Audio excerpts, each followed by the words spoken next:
Okay, so I was watching some Dave Chappelle after many years. I've always been a big fan of Dave Chappelle because of his confliction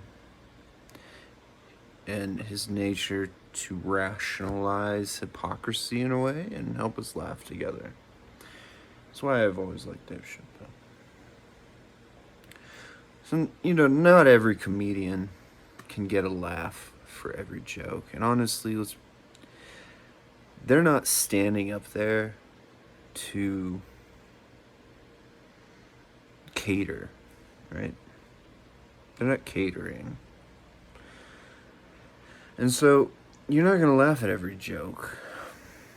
There might be an entire series that you just can't, you get it. Well, anyway, so transsexuality in his video about, what was it called? Pins and Needles or something? Sticks and Stones. That's right. So, I latched on to a certain metaphor, and that's what made me want to make this video, is that transsexuality in the backseat of the car, as somebody who has been in that position, but not sexually, it's a different concept. Intellectually, as a philosopher, you can be ostracized for people because you don't subjugate yourself to their opinions and their will. I've had relationships fail because I would rationalize with the victim, and he brought that up too. I think in depth. I think through self-awareness and the laws of free will. Well,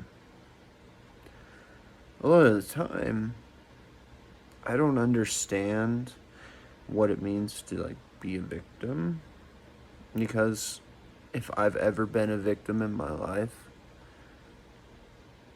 I had to tolerate it, and I had to overcome that intellectually. I had to overcome that emotionally and physically. So as somebody who is cognitive, does that justify this nature? Who knows?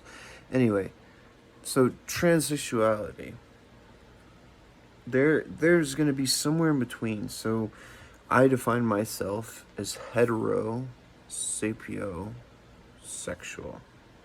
That means that I love the brain of the female before I can love her body.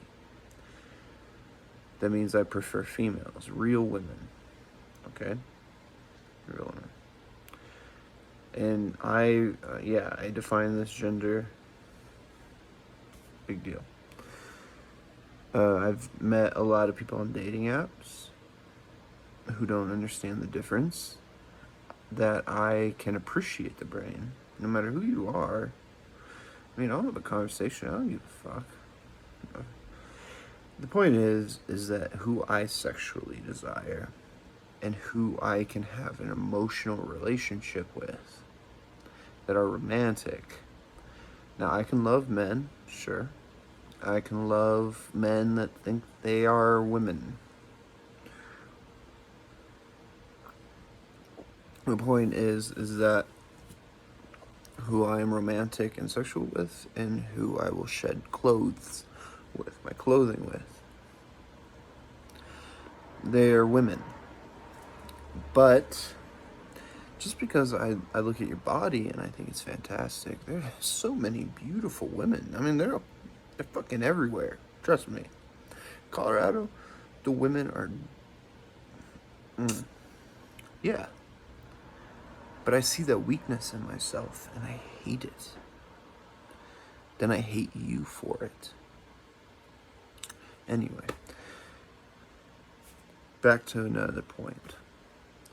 My point is that we have heterosexuality, we have sapiosexuality, we have transgender. So what's what's in between there? Trans intellectuality? Trans sapiosexuality? It's not sexual though. So there's a trans intellectual capacity. Now as a philosopher, I dissect there. See, I understand this network around the brain of deriving every neuron to connect, and hopefully if you can dissect enough, you epitomize this rationality when it needs to be cognitive and it becomes brilliant. I'm not that good. I'm really not. I can't remember it all. Who the fuck can? It's because you're working with a spherical root. A few years ago, I was trying to design a calculator too. A similar calculator and concept for electrical engineering. That I could calculate any circuit with this sphere. I couldn't figure it out. I got tired of it. I just didn't care anymore. Every time I go into money, I get neglective of an idea. But with trans sapio mentality, trans sapio cognition, I don't know. As a philosopher, see, you're thinking omnisciently, omnipotently. We're not gods, but you're thinking omnially, omnially. I don't have words. Both directions, polarly. This is what it's like to create new words. You don't know what the fuck you're doing. It's really silly. You sound like a baby, honestly. That's because you are a baby, technically. But anyway, so transgender is male to female or female. You can't go back and forth. You're not confused, right? You're not bisexual. And there is no polar sexuality. There is no just indefinite confusion. So as a philosopher, you're thinking in all these paradoxes, back and forth, left and right. Everything's just this huge network of confusion. That is our neurons, and that is what derives human philosophy. Those are our limits, sadly. True. There's no way to create linearity with improbability, especially at a quantum level, unless there's something else, which I'm not going to mention. It's just more theory.